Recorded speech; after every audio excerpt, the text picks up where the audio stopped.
Hello everyone.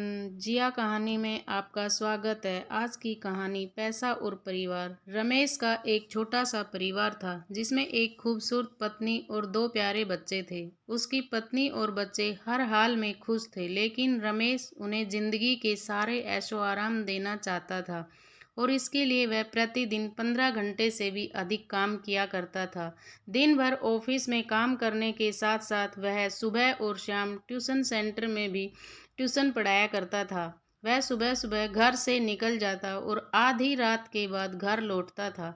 बच्चों के लिए उसका चेहरा देखना मुश्किल था, क्योंकि सुबह सवेरे उसके घर से निकलते समय बच्चे सोते रहते और देर रात घर में कदम रखने के पहले ही सो चुके होते।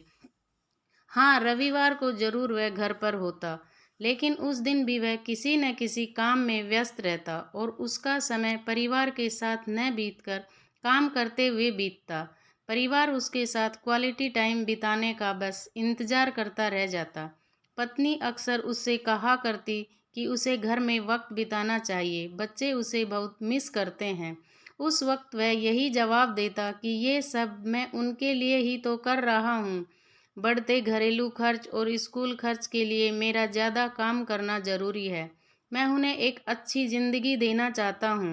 रमेश की यह दिनचर्या वर्षों जारी रही। वह यूं ही परिवार को अनदेखा कर कड़ी मेहनत करता रहा। इसका प्रतिफल भी उसे मिला।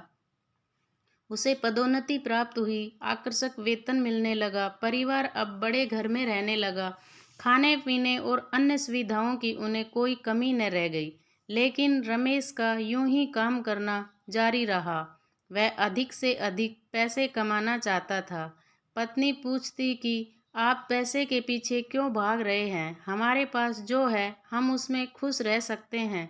तो उसका जवाब होता कि मैं तुम्हें और बच्चों को दुनिया जहाँ की खुशियाँ देना चाहता हूँ। बस कुछ साल और मुझे मेहनत करने दो। पत्नी चुप हो जाती।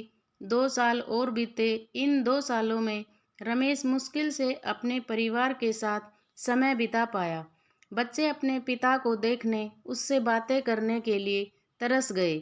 इस बीच एक दिन रमेश की किस्मत खुल गई।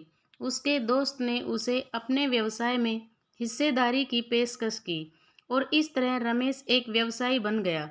व्यवसाय अच्छा निकला और रमेश को पैसे की कोई कमी न रह गई थी। उसका परिवार अब शहर के सबसे अमीर परिवारों में से एक था। उनके पास सभी सुख सुविधाएं और विलासिता थी, लेकिन अपने बच्चों से मिलने का समय उसके पास अब भी नहीं था। अब तो वह मुश्किल से घर पर रह पाता। उसका अधिकांश समय घर से दूर बिजनेस टूर में बीतता। साल गुजरने के साथ उसके बच्चे बड़े हो गए। अब वे किशोरावस्था में पहुंच गए थे। रमेश ने भी इन सालों में इतना पैसा कमा लिया था कि उसकी अगली 5 पीढ़ियां शानदार जीवन जी सकती थी। एक दिन रमेश के परिवार ने छुट्टी बिताने समुद्र तट पर स्थित अपने घर जाने की योजना बनाई। बेटी ने उससे पूछा, पापा, क्या आप एक दिन हमारे साथ बिताएंगे? रमेश ने जवाब दिया, हाँ जरूर। कल तुम लोग जाओ, मैं कुछ काम निपटा कर 2 दिन में वहाँ पहुँचता हूँ। उसके बाद का मेरा पूरा समय तुम लोगों का है। पूरा परिवार बहुत खुश हो गया। वे समुद्र तट स्थित अपने घर पर चले गए। 2 दिन बाद रमेश वहां पहुंचा, लेकिन उस दिन उसके साथ समय बिताने के लिए कोई नहीं था। दुर्भाग्य से वे सभी उस दिन सुबह आई सुनामी में बह गए थे। रमेश अपनी पत्नी और बच्चों को कभी नहीं देख सकता था। करोड़ों की संपत्ति होने के बाद भी वह उनके साथ एक पल नहीं खरीद सकता था। वह पछताने लगा। पत्नी के कहे शब्द उसे याद आने लगे। आप पैसों के पीछे क्यों भाग रहे हैं? हमारे पास जो है हम उसमें खुश रह सकते हैं। इस कहानी से सीख मिलती है, पैसा सब कुछ नहीं खरीद सकता, इसलिए पैसों के लिए अपने परिवार को महत्व देना कम मत करें। पैसा खो देने के बाद फिर से कमाया जा सकता है, लेकिन अपनों को खो देने के बाद दोबारा वापस नहीं पाया जा सकता।